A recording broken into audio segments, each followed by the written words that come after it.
Mind your P's and Q's, navigating politeness in English. Hello, everyone. Welcome back to our channel, where we dive into the fascinating world of the English language and its many expressions. Today, we're exploring a phrase you might have heard but could be wondering about. Mind your P's and Q's.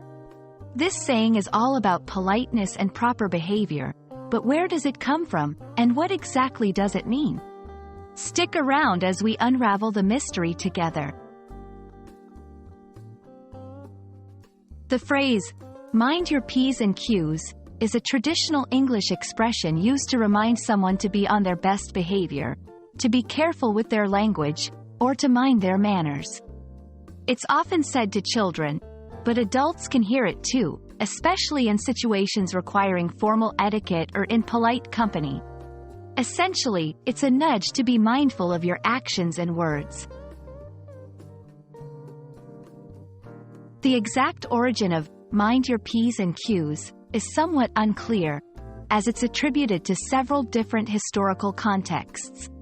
Some theories suggest printer's theory. In the early days of printing, typesetters needed to be careful not to confuse the letters P and Q, because they were easily mistakable in the movable type. Pubs and taverns theory. Another theory points to pubs and taverns, where bartenders would advise patrons to pay attention to their pints, P's, and quarts, Q's, to keep track of their alcohol consumption. Dance master theory. It's also suggested that dance instructors used it to remind students to pay attention to their postures, with P standing for posture and Q standing for quickness.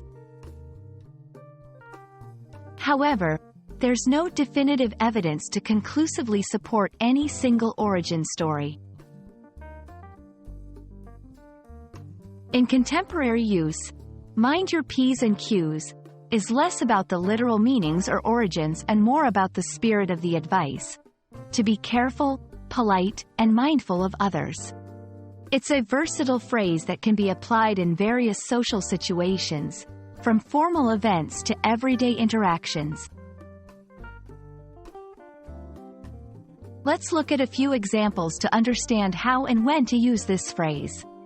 Before a child goes to a birthday party, a parent might say, "Remember to mind your P's and Q's at the party." At a formal dinner, someone might jokingly remind a friend to mind your P's and Q's when using the myriad of utensils. In a business meeting, a colleague might subtly remind another to mind your P's and Q's when discussing sensitive topics. And there you have it. Everything you need to know about the phrase, mind your P's and Q's. It's a reminder of the importance of politeness and consideration for others, wrapped up in a quaint, historical expression. We hope this exploration has been enlightening and that you'll feel more confident using or understanding the phrase in your English-speaking journey. Until next time, keep minding your P's and Q's, and happy learning!